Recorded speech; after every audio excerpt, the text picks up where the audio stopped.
remercier le ministre de l'Éducation nationale, tous les membres de ce comité, leurs collaborateurs, tous les acteurs du système éducatif chez nous,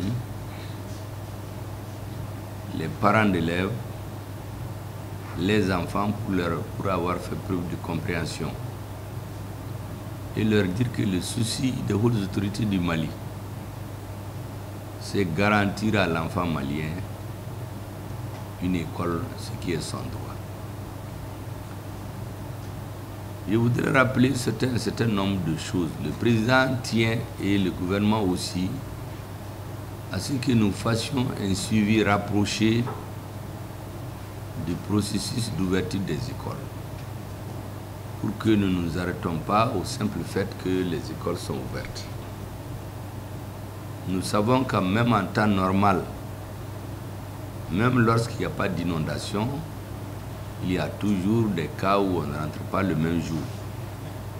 A fortiori avec la nouvelle situation. Il nous appartient donc régulièrement, à travers les gouverneurs, à travers les structures de base de l'éducation, de faire le point afin que nous puissions informer qui de droit.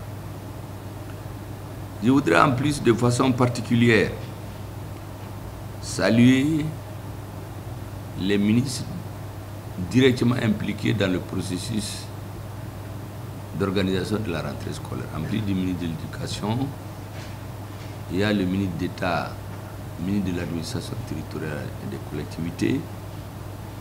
Il y a bien sûr le ministre de la Défense et de la Sécurité, parce que l'armée a fait un travail remarquable dans beaucoup de localités pour assurer la paix et la sécurité. Vous voyez la zone de Koro, c'est une zone qui est l'épicentre de l'insécurité. Mais la rentrée s'est faite avec plus ou moins de calme.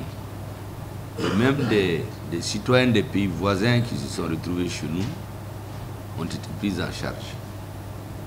Évidemment, en plus des efforts de l'État et de ses démembrements, il y a les acteurs partenaires du ministère du Développement social, c'est-à-dire les ONG, qui ont été orientées de façon très utile. Elles ont beaucoup aidé les différentes communautés à assurer une bonne rentrée scolaire. Je voudrais donc remercier tous les partenaires de notre pays, notamment les ONG dans ce sens. Il va sans dire que cette situation doit nous donner à tirer des leçons. Il faut qu'on suive cette affaire, pour ainsi dire, jusqu'au bout.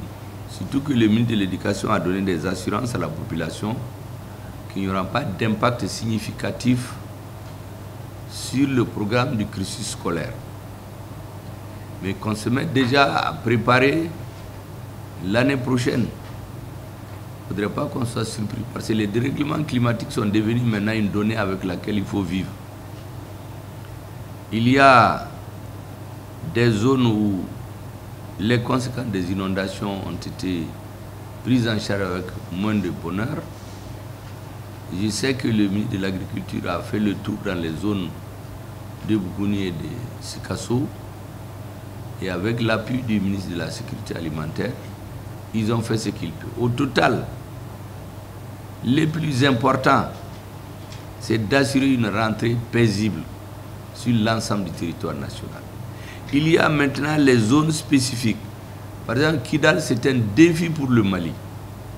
Je voudrais lancer un appel pressant à tous les acteurs de l'éducation d'être réceptifs à ce cri de cœur du gouverneur. Que tout le monde rallie Kidal, Gao, Menaka, Tessalit et toutes les régions du Mali. Les régions où c'est difficile. Maintenant qu'on a la souveraineté du Mali sur l'ensemble du territoire, il ne faudrait pas que certains manquements donnent du grain à moudre à ceux qui veulent minimiser l'effet de la prise en main de la souveraineté du Mali.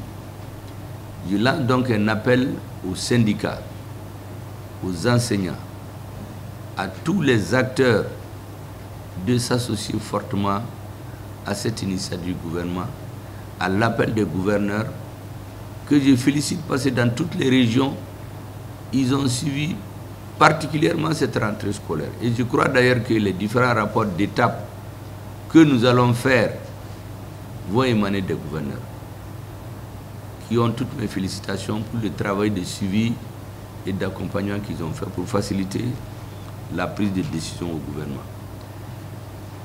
L'État a débloqué des fonds. Pour certains, ça va arriver comme en retard. Mais je voudrais appeler les uns et les autres à jouer la transparence jusqu'au bout. Il ne faudrait pas que cette situation de difficulté, d'incertitude qu'on a puisse être interprétée autrement que cela ne doit être fait. Parce que, de toute façon, tout ce qui a été fait va être audité pour permettre à l'État et aux uns aux autres de savoir exactement ce qui est fait. Parce que tous les efforts que l'État a fait pour cette ouverture scolaire, la population a besoin qu'on lui rende compte. Il ne suffit pas seulement d'ouvrir les écoles. Il faut que les écoles suivent, qu'elles continuent et qu'au bout du compte, on puisse faire une évaluation objective de cette rentrée scolaire. En ce moment, ça nous donne les outils, d'abord pour faire des propositions au chef de l'État pour une prise de décision éventuelle et surtout préparer l'année prochaine. Je voudrais encore vous remercier pour votre engagement, remercier vos collaborateurs pour l'excellent travail qu'ils ont fait pour que cette question qui est vitale pour les Maliens, qui est fondamentale, soit une question résolue à la satisfaction de la grande majorité des Maliens. C'est une œuvre humaine, il y aura toujours des imperfections, mais corrigeons le tout au fur et à mesure. L'essentiel, c'est que le défi a été relevé, le souci du président a été pris en compte, les enfants maliens sont à l'école pour l'année scolaire 2024-2025. Félicitations, mesdames et messieurs membres de la commission, et merci, monsieur le ministre. Merci bien. La séance est levée.